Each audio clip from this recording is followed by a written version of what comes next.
வணக்கம். ஆகாஷ்வாணி மாநில செய்திகள் வாசிப்பவர் சாந்தி ரமேஷ். தலைப்புச் செய்திகள். காவிரி பிரச்சனையை அரசியலாக்க கூடாது என்று மத்திய எஃகுத்துறை அமைச்சர் திரு டி குமாரசாமி கேட்டுக்கொண்டுள்ளார். அனைவருக்கும் வளர்ச்சி தொடர்பான மக்கள் திட்ட இயக்க தேசிய பயிலரங்கை பஞ்சாயத் ராஜ் இணை அமைச்சர் திரு பி சிங் பாகேல் இன்று தொடங்கி வைத்தார். குற்ற செயல்களில் ஈடுபட்ட 26 அமைப்புகளை மத்திய புலனாய்வு பிரிவு முடக்கியுள்ளது. வானிலை முன்னெச்சரிக்கை தகவல்களை அறிந்து கொள்ள ஏதுவாக TN அலர்ட் செயலி உருவாக்கப்பட்டுள்ளதாக முதலமைச்சர் திரு மு க ஸ்டாலின் தெரிவித்துள்ளார். பங்களாதேஷிற்கு எதிரான 2வது டெஸ்ட் கிரிக்கெட் போட்டியில் இந்தியா தனது முதல் இன்னிங்ஸில் சற்றுமுன் விக்கெட் இழப்பின்றி 55 ரன் எடுத்திருந்தது. இனி விரிவான செய்திகள். காவிரி விவகாரத்தை அரசியலாக்க கூடாது என்று மத்திய கனரக தொழிற்சாலை மற்றும் எஃகுத்துறை அமைச்சர் திரு டி குமாரசாமி தெரிவித்துள்ளார். திருச்சியில் இன்று செய்தியாளரிடம் பேசிய அவர், உரிய காலத்தில் மழை பெய்யும் போது காவிரி விவகாரத்தில் பிரச்சனை எதுவும் ஏற்படாது என்று குறிப்பிட்டார். எனவே விவசாயிகள் நிலைமையை புரிந்து கொண்டு உரிய தீர்வு ஏற்பட ஒருவருக்கொருவர் விட்டுக் கொடுத்து செல்ல வேண்டும் என்று அறிவுறுத்தியுள்ளார். சேலம் உருக்காலைக்கு புத்துயிர் ஊட்டி வேலை வாய்ப்பை பெருக்கி அதன் வளர்ச்சியை மேம்படுத்த உரிய நடவடிக்கைகள் மேற்கொள்ளப்படும் என்றும் அமைச்சர் தெரிவித்தார். சேலம் உருக்காலை வளாகத்தில் மத்திய தொழிற்பாதுகாப்பு படையினரின் அணிவகுப்பை மரியாதையை ஏற்றுக்கொண்டு மரங்களை நட்ட அமைச்சர் சேலம் உருக்காலையை ஆய்வு செய்தார். அங்கு நடைபெற்ற ஆலோசனை கூட்டத்தில் உருக்காலையின் நிர்வாக அமைப்பு, உற்பத்தி செய்யப்படும் பொருட்களின் விற்பனை விவரங்களை அவர் கேட்டறிந்தார். அனைவருக்கும் வளர்ச்சி தொடர்பான மக்கள் திட்ட இயக்கம் குறித்த தேசிய பயிலரங்கை மத்திய பஞ்சாயத் ராஜ் இணையமைச்சர் பேராசிரியர் பி சிங் பாகேல் இன்று புதுடெல்லியில் தொடங்கி வைத்தார். பல்துறை அலுவலர்கள், உள்ளாட்சி பிரதிநிதிகள் உள்ளிட்டோர் பங்கேற்றுள்ள இக்கருத்தரங்கில் நடப்பு மற்றும் வரும் நிதியாண்டுகளுக்கான பஞ்சாயத்து மேம்பாட்டு திட்டங்களுக்கான தயாரிப்புகள் இடம்பெற்றுள்ளன.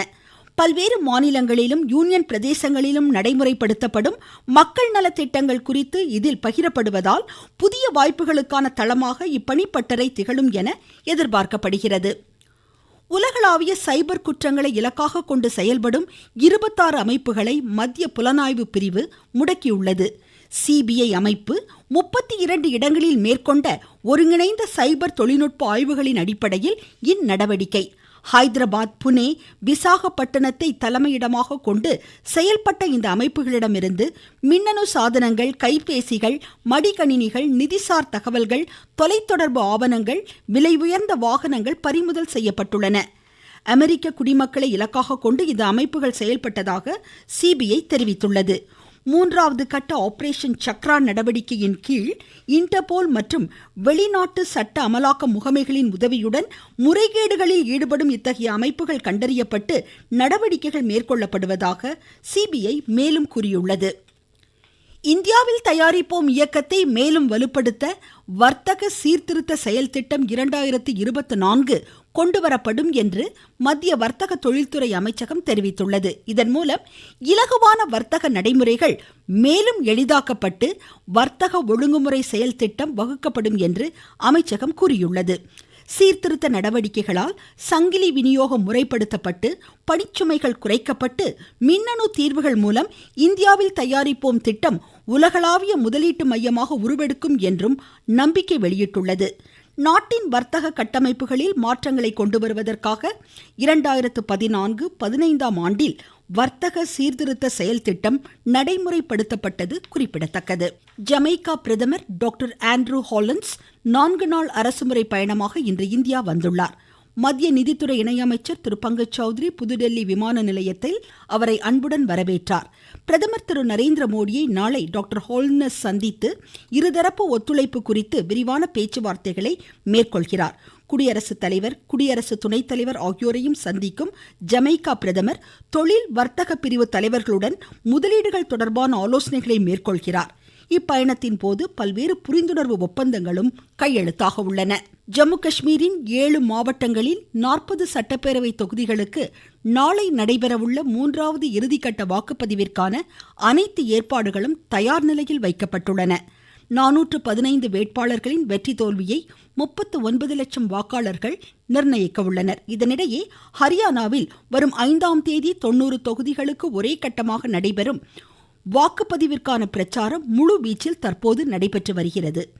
இந்த தேர்தலுக்கான வாக்கு எண்ணிக்கை வரும் 8ஆம் தேதி நடைபெறும். நீங்கள் கேட்டுக்கொண்டிருப்பது ஆகாஷ்வாணியின் மாநில செய்தி அறிக்கை.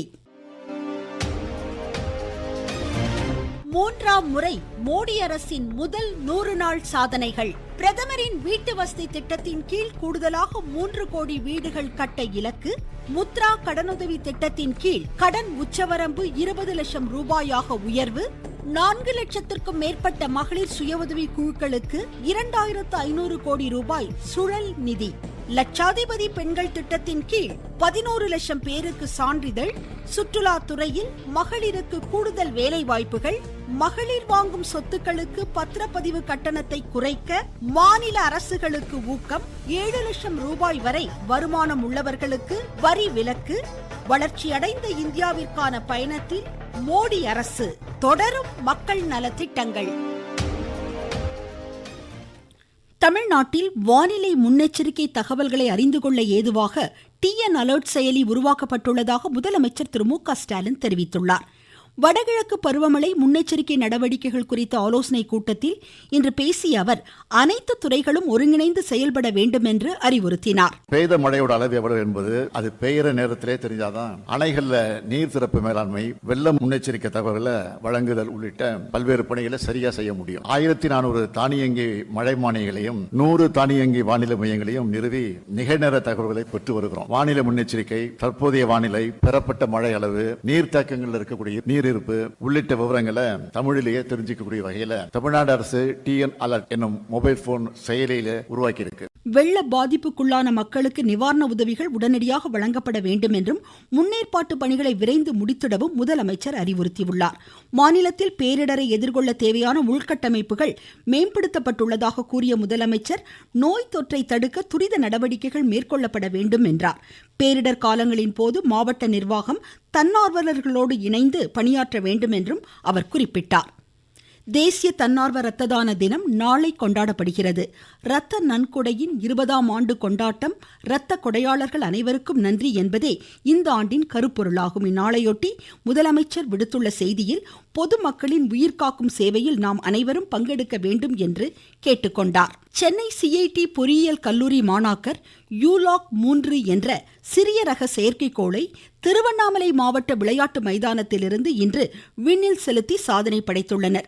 திரு முத்தின் தலைமையிலான செயற்கைக்கோள் வடிவமைப்பு குழு கடந்த 4 ஆண்டுகளாக இதனை வடிவமைத்ததாக எமது செய்தியாளர் கூறுகிறார். சென்னை CIT பொறியியல் கல்லூரி மாணவர்கள் குறைந்த செலவில் வடிவமைக்கப்பட்ட 500 கிராம் எடை கொண்ட யூலாக் 3 என்ற சிறிய ரக செயற்கைக்கோளை திருவண்ணாமலை மாவட்ட விளையாட்டு மைதானத்தில் இன்று காலை விண்ணில் செலுத்தி சாதனை படைத்து பொதுமக்களின் பாராட்டுகளை பெற்றுள்ளனர். மேகத்தின் வெப்பம், அழுத்தம் மற்றும் ஈரப்பதம் ஆகியவற்றின் தரவுகளை இந்த செயற்கைக்கோள் புகைப்படம் எடுத்து வெற்றிகரமாக அனுப்பியுள்ளதாக தெரிவிக்கப்படுகிறது. இந்த சாதனையை முதல் முறையாக திருவண்ணாமலை மண்ணில் பொறியியல் மாணவர்கள் செய்து காட்டியது அனைவர் மத்தியிலும் வரவேற்பு பெற்றுள்ளது. திருவண்ணாமலை என் ரவிச்சந்திரன்.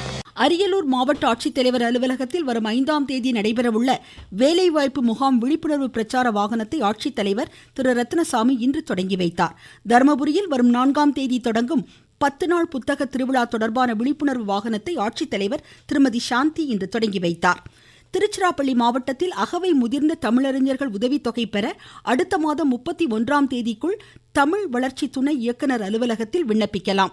திருவனந்தபுரத்தில் நடைபெறவுள்ள நவராத்திரி விழாவிற்கான சாமி சிலைகள் மன்னர்கால பாரம்பரிய முறைப்படி கன்னியாகுமரி மாவட்டத்திலிருந்து ஊர்வலமாக புறப்படும் நிகழ்வு இன்று கோலாகலமாக தொடங்கியதாக எமது செய்தியாளர் தெரிவிக்கிறார். தமிழக மற்றும் கேரள மாநில அறநிலைத்துறை காவல்துறை பாதுகாப்புடன் இன்று சுசீந்திரத்திலிருந்து முன்னுதித்த நங்கையம்மன் புறப்படும் நிகழ்ச்சி செண்டை மேளங்கள் முழங்க நடைபெற்றது. நாகர்கோவில் சுங்கான்கடை வில்லுக்கூறி வழியாக இன்று மாலை பத்மநாபபுரம் அரண்மனையை சென்றடையும். நாளை மன்னரின் உடைவாளுடன் சரஸ்வதி அம்மன், வேலிமலை முருகன், சுசீந்திரம் முன்னுதித்த நங்கையம்மன் ஆகிய 3 சுவாமி சிலைகளும் பிரம்மாண்டமான ஊர்வலமாக திருவனந்தபுரத்திற்கு புறப்படும் நிகழ்ச்சி நடைபெற உள்ளது. கன்னியாகுமரியிலிருந்து குமரன் விவேகானந்த். மதுரை ஆகாஷ்வாணியில் பொறியியல் பிரிவின் உதவி இயக்குநராக பணியாற்றும் திரு ஜி வாசுதேவன் இன்று பணி ஓய்வு பெறுகிறார். பல்வேறு நிலையங்களில் 34 ஆண்டுகளாக அவர் பணியாற்றியுள்ளார். கான்பூரில் பங்களாதேஷிற்கு எதிரான 2வது டெஸ்ட் கிரிக்கெட் போட்டியின் 4ஆம் நாளான இன்று இந்தியா தனது முதல் இன்னிங்ஸில்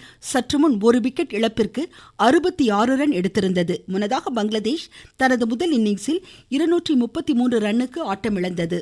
மீண்டும் தலைப்புச் செய்திகள். காவிரி பிரச்சனையை அரசியலாக்க கூடாது என்று மத்திய எஃகுத்துறை அமைச்சர் திரு ஹெச்.டி. குமாரசாமி கேட்டுக்கொண்டுள்ளார். அனைவருக்கும் வளர்ச்சி தொடர்பான மக்கள் திட்ட இயக்க தேசிய பயிலரங்கை பஞ்சாயத் ராஜ் இணை அமைச்சர் திரு எஸ்.பி. சிங் பாகேல் இன்று தொடங்கி வைத்தார். குற்ற செயல்களில் ஈடுபட்ட 26 அமைப்புகளை மத்திய புலனாய்வு பிரிவு முடக்கியுள்ளது. வானிலை முன்னெச்சரிக்கை தகவல்களை அறிந்து கொள்ள ஏதுவாக TN அலர்ட் செயலி உருவாக்கப்பட்டுள்ளதாக முதலமைச்சர் திரு மு.க. ஸ்டாலின் தெரிவித்துள்ளார்.